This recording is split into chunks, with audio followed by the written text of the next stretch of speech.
Well, a large brawl involving about a score of people in Bishop occurred on Saturday morning. Now, according to a press release from the Bishop Police Department, on August 20th at approximately 1:18 a.m., Bishop Police Department officers were dispatched to the 100 block of Main Street on a reported bar fight involving 20 subjects, with one possibly stabbed. Now, Bishop Police Department officers met with the bouncer who had confiscated a knife and pointed out the potential suspect as he was walking away from the bar.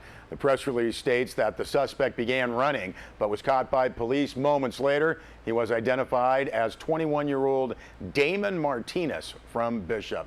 Now, the preliminary investigation tended to show two groups of individuals that may have begun arguing over a female, which escalated into the brawl. Two adults were treated at the hospital for sharp instrument wounds and released. Martinez was also treated at Northern Inyo Hospital and then booked into the Inyo County Jail, charged with assault with a deadly weapon, disorderly conduct, and resisting arrest.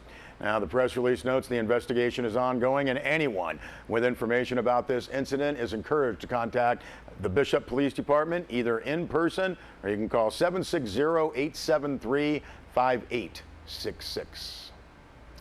Well, the first, or we'll call it inaugural, Eastern Sierra History Conference is now scheduled for October 28th through the 30th at the Eastern Sierra Tri-County Fairgrounds Tallman Pavilion in Bishop. Now, the Eastern Sierra Interpretive Association announced that it will be holding the first Eastern Sierra History Conference.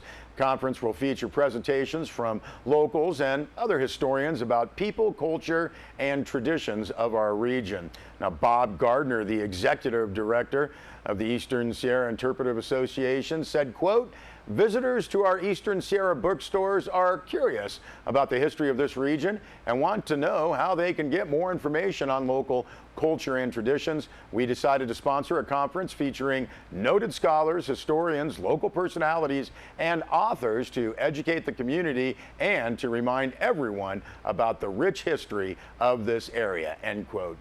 Gardner said the conference is also well-timed with the Inyo County 150th anniversary, the sesquicentennial. The presentations will cover the entire Eastern Sierra, but a special focus will be on Inyo and Mono counties. Right now, 20 different speakers are expected to participate in the event.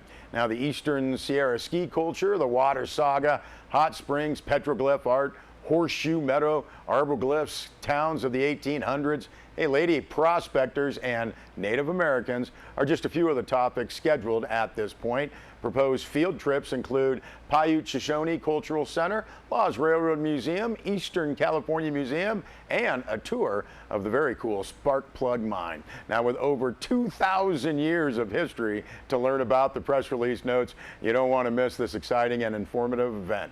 Now, the conference is scheduled to run all day Friday, October 28th, Saturday, October 29th, with a dinner Saturday evening featuring local authors and their historical books, and field trips will be held Sunday, October 30th. Now, the cost of the conference is $125. That's including the dinner. Single day charges will be $65 for Friday and $85 for Saturday. Reduced rates will be available for students. The field trips may have a small additional charge. Now, registration for the conference is available through the ESIA website, and that is esiaonline.org. For more information, contact the Eastern Sierra Interpretive Association at 760-873-2411.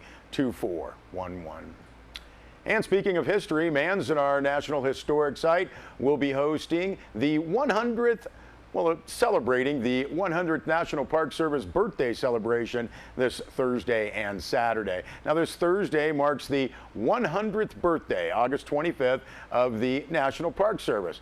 Public is invited to join Manzanar National Historic Site in celebrating the centennial year this Thursday and then again this Saturday, 11 a.m. to 2 p.m. in the Visitor Center lobby. There will be free cake, fruit, and activities for all ages to enjoy. Manzanar National Historic Site Visitor Center and Block 14 Barracks open 9 a.m. to 5:30 p.m. daily. The site itself is open sunrise to sunset. I didn't want to sing that.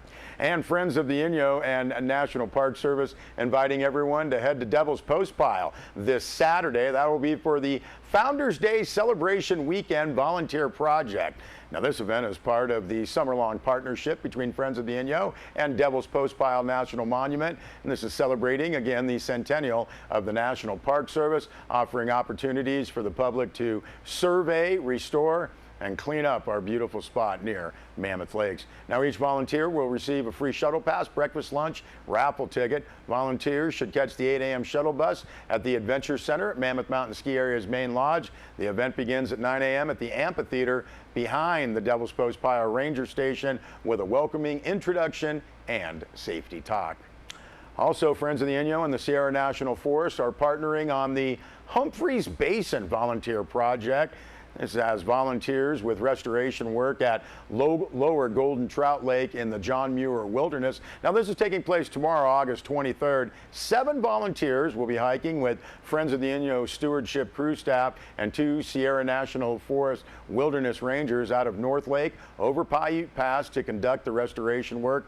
The group will work to restore illegal campsites to mitigate impacts to riparian and aquatic habitat at Lower Golden Trout Lake.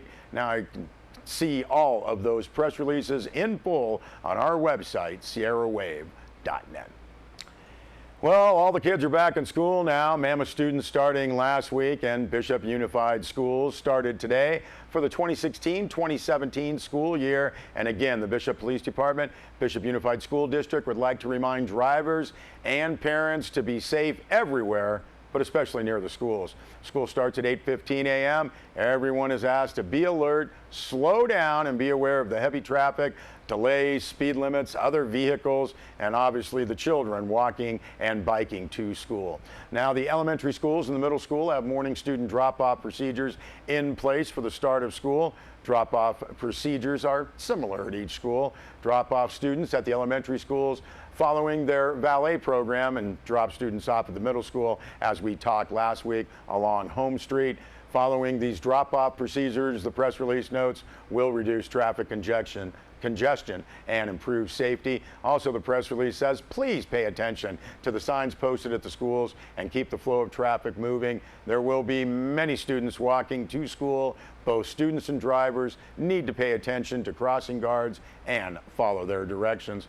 And we will note the Bishop Police Department will be continuously patrolling the school areas the entire school year to help ensure the flow of traffic is moving well and keep the school areas a safe place.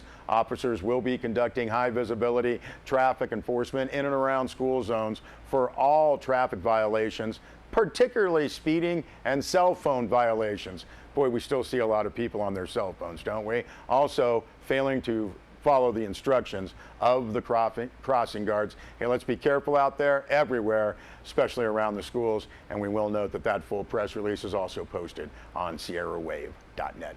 We'll be back with more news.